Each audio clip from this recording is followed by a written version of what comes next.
Sveiki.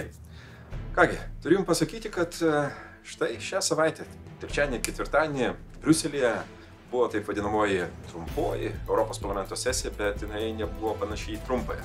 Ir reikia pasakyti, paskutinė trumpoji sesija šios kadencijos Europos parlamentui. Kas yra svarbu?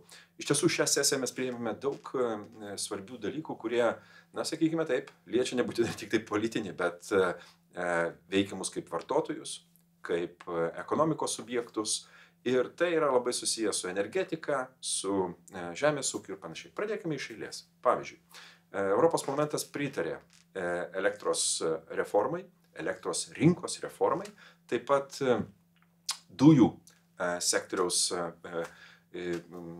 pataisoms arba, sakykime taip, tolimesniems sprendimams, kurie yra neišvengiami. Elektros rinkoje siūloma plačiau taikyti taip vadinamus fiksuotus kontraktus, kadangi vis daugiau vartotojų yra tampantis gamintojais su saulės ypatingai baterijomis ant savo namų stogų arba kažkur tai kitur įrengia. Ir tai, žinoma, veikia elektros rinką. Daroma viskas, kad būtų patogiau tokiems gamintojams, kad, sakykime taip, kaip ESO, kaip Ignitis, jie privalėtų prisiderinti prie tų pokyčių. Mes turime paimti kuo daugiau atsinaujinančios energetikos ir skatinti būtent tokių mažųjų gamintojų integraciją į rinką.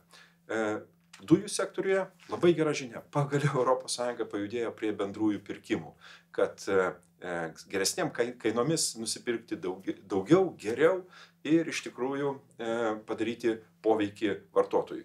Iš tiesų, vartotojai buvo centre visų šitų sprendimų, ypatingai kainų atžvilgių. Žinome, energetika yra brangi, todėl reikia elgtis labai ir labai atsakingai. Kągi, šią kadenciją taip pat baigėme su sprendimu dėl švaresnių, sakykime, transporto priemonių. Transporto sektorius yra vienas iš tų, ypatingai miestuose, kuris teršia. Europos Sąjungoje per metus apie 240 000 žmonių suserga plaučių ar kokiamis kitomis gretutinėmis ligomis grinai dėl padidėjusio užterštumo. Pagaliau pasakyta, kad štai jau 30 metais 90%, minimum 90% autobusų turi būti klimatui neutralūs. Kitaip sakant, turi būti tokie degalai, kurie neteršia, kadangi jau kur nekur, o iš tiesų miestuose mes tą jaučiame. Ypatingai, kai pravažiuoja taršus autobusas ar sunkvežimis. Sunkvežimiams pasakyta, kad iki 30-34 metų arti pusės iš tiesų taptų visiškai netaršus arba tie, kurie atitiktų aukščiausius reikalavimus. Šią savaitę, trečiadienį, turėjom puikų pokalbį, organizavau susitikimą, dalyvaujant kartu su Billu Brauderiu, garsiuoju Magnitskio kampanijos arba Magnitskio sankcijų autoriumi. Ir kalbėjomės apie iš tiesų taip vadinamus politinius įkaitus, politinius kalinius Rusijoje. Nepatikėsite, jeigu 13 metais Rusijoje buvo arti 70 politinių kalinių, dabar jų yra 700, daugiau negu buvusiais SSSR laikais. Kągi, Rusija rytasi, bet žmonės iš tiesų kalėjimuose už grotų kankinami. Jie neturi jokių teisių ir panašiai. Mes kalbėjome apie Vladimirą Karamurzą, apie Aleksejų Gorinovą, apie Aleksandrą Skočilenko. Ši mergina, kuri pakeitė, kaip sakyti, kainų žymeklius ant drabužių ir parašė ant jų, kad atkreipkite dėmesį, žūsta, vyksta karas, žūsta žmonės, ką jūs darote, gavo 7 metus. O ką? Kad žinotų, kadangi valdžia bijo kitaminčių, bijo žmonių, kurie sako tiesą. Ir mes tęsime šitą kovą, mes tęsime paramą šitiems kaliniams, tiek, kiek galime.